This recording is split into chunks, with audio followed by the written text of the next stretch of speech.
जय भीम। साथियों, आज यहां मौजूद मेरी सभी माताएं, बहनें, बड़े बुजुर्ग के साथ साथ आज यहां इतनी बड़ी संख्या में शामिल सभी युवा साथियों, जिन्होंने अपने दिन में से आज इतना कीमती समय निकालकर हम सबको सुनने आए हैं, तो आप सभी का मैं एक बार तहे दिल से धन्यवाद करता हूं। और आज इस विशाल जनसभा को सफल बनाने के लिए जो हमारे बसपा और एनएलओ के सभी छोटे बड़े पदाधिकारी एवं नेतागण और हमारे मूवमेंट की जान, हमारे मेहनतकश कार्यकर्ताओं ने जो मेहनत कर आज इस सभा को सफल बनाया, तो आप सभी का भी मैं तहे दिल से धन्यवाद करता हूं।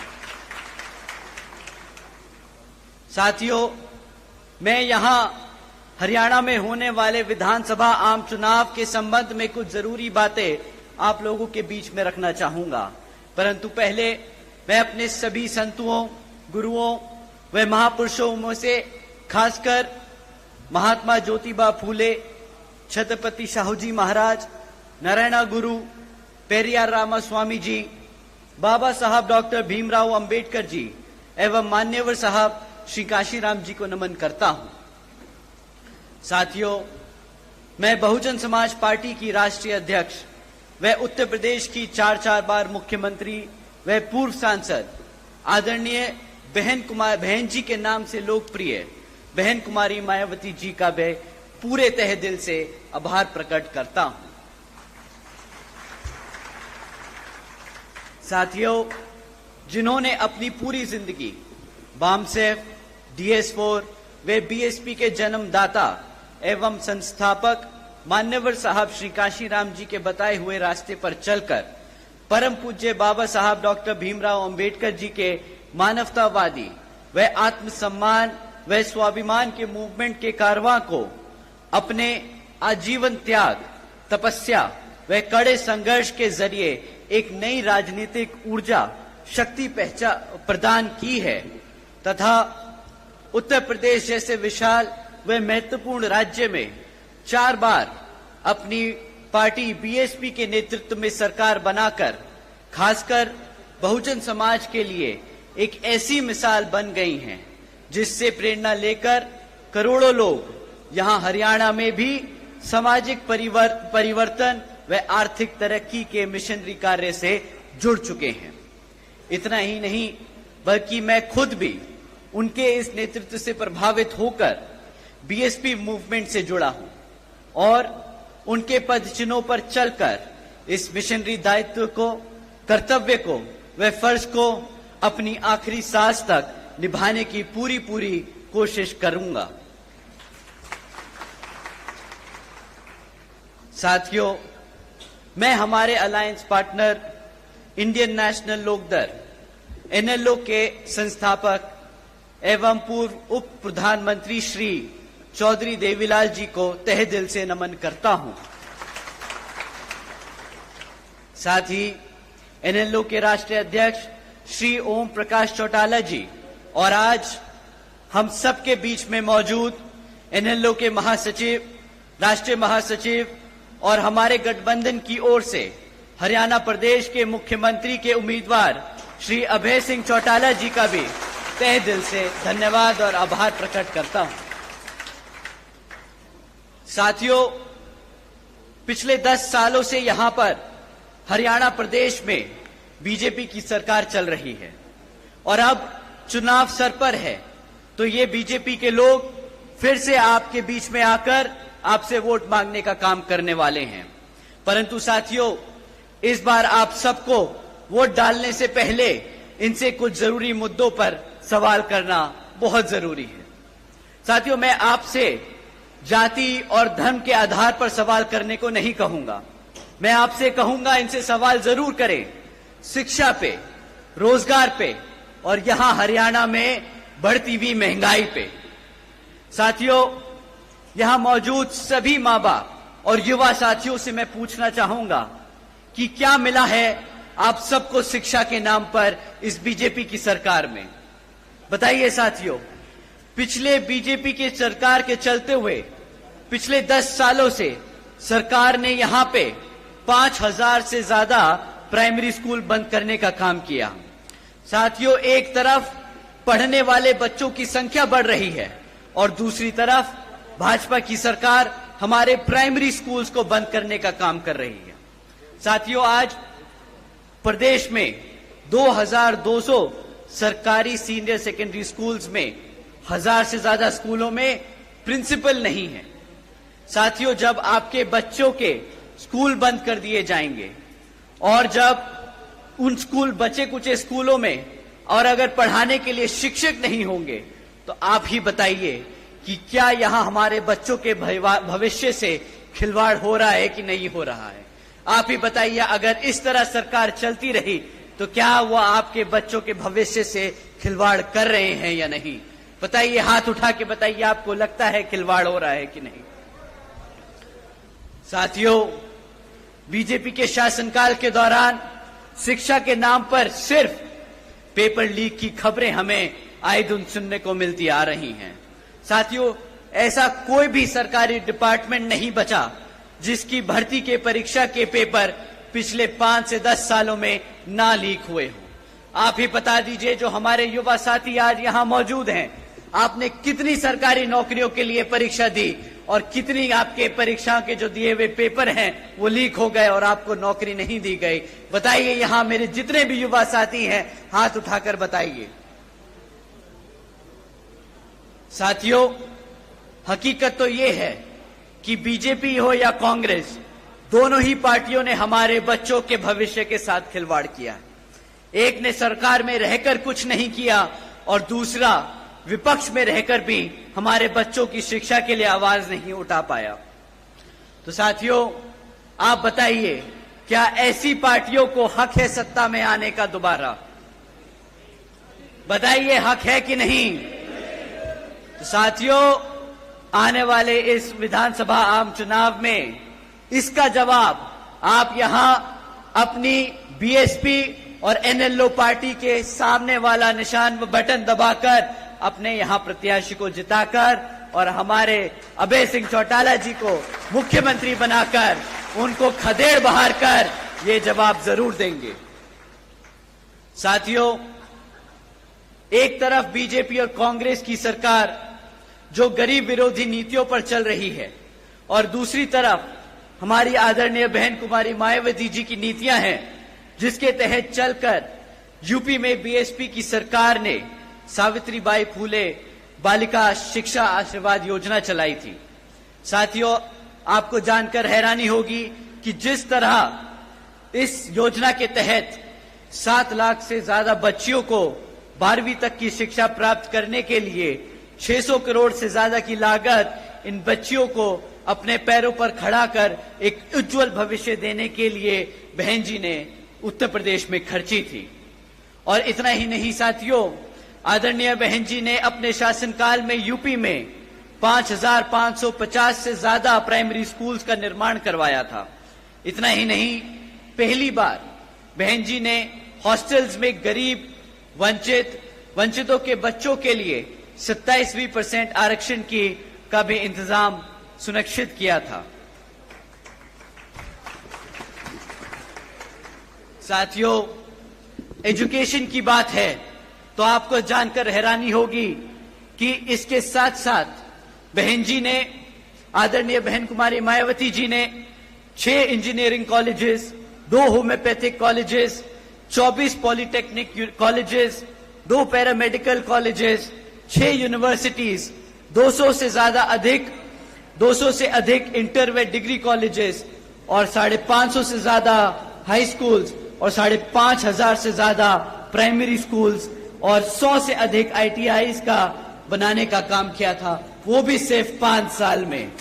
तो आप सोचिएगा साथियों, जब आप अभय सिंह चौटाला जी को मुख्यमंत्री बनाएंगे तो वो आपके प्रदेश में कितने ही हजारों स्कूल खोलेंगे और आपके बच्चों को पढ़ने की इच्छा पूरी कराएंगे।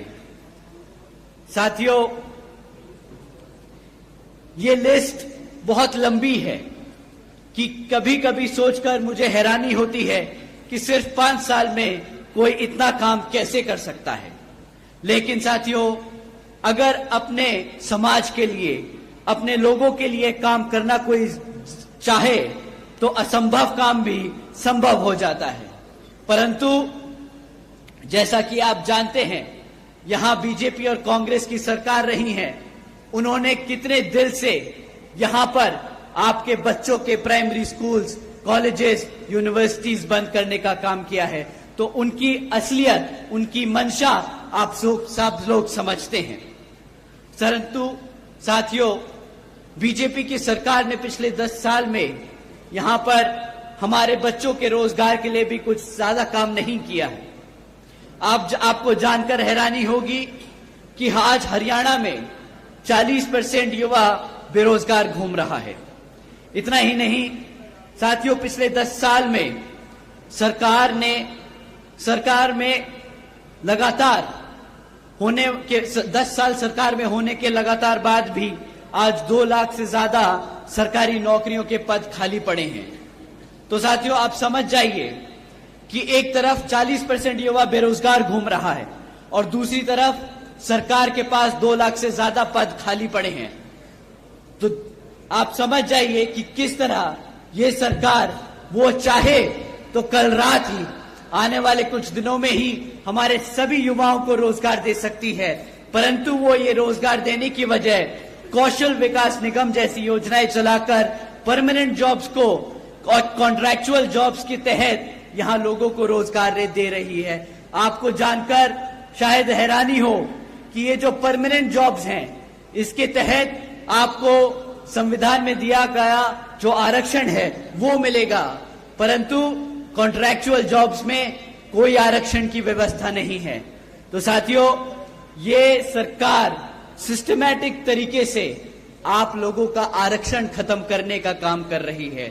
साथियों, एक तरफ बीजेपी की सरकार ऐसे काम कर रही है जहां हमारे लोगों को गरीब और कमजोर बनाया जा रहा है, और दूसरी तरफ कांग्रेस भी बीजेपी की तरह ही सरकार चला रही है जो ऐसी बीजेपी की तरह उन मुद्दों पर उसे घेर नहीं रही तबकि वो ऑपोजिशन में बैठी है।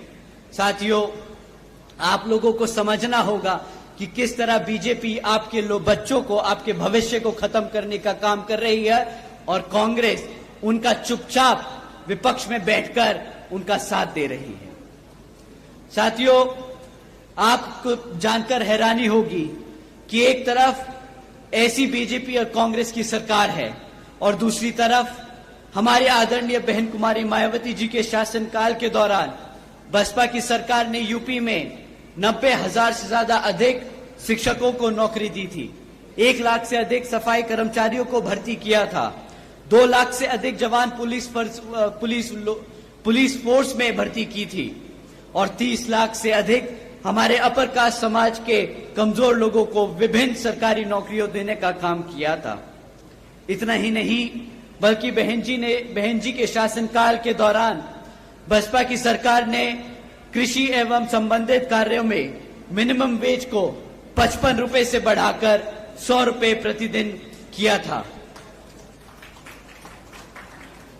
और अन्य पिछड़े वर्गों के लोगों की क्रीमी लेयर की वार्षिक आय को भी 3 लाख से बढ़ाकर 5 लाख रुपए करने का काम किया था।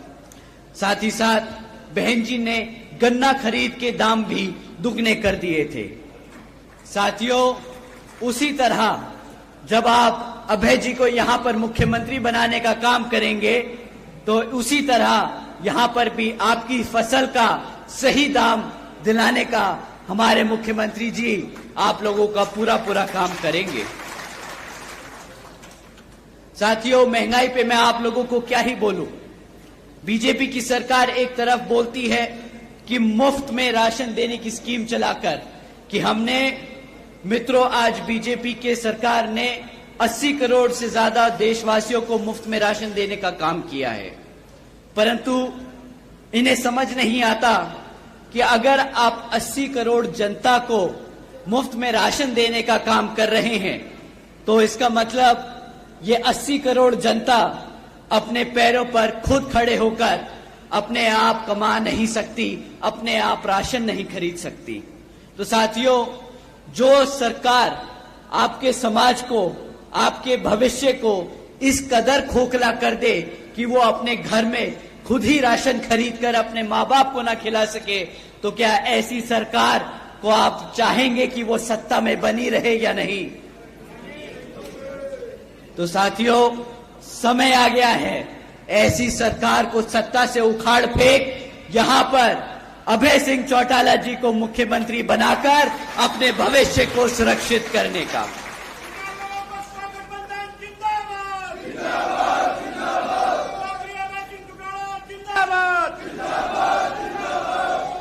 साथियों, इन्हीं कुछ जरूरी बातों के साथ ही अब मैं आप सभी लोगों से और मेरी तरफ से, मेरे साथ साथ व खासकर आदरणीय बहन कुमारी मायावती जी की भी यही विशेष अपील है कि इस विधानसभा आम चुनाव में आप सभी लोग हर मोर्चे पर सावधान रहें। आपका वोट बहुत कीमती है। आपका वोट कोई खरीद ना पाए, आपका वोट कोई लूट ना पाए, आपका वोट कोई पढ़ने से रह ना जाए।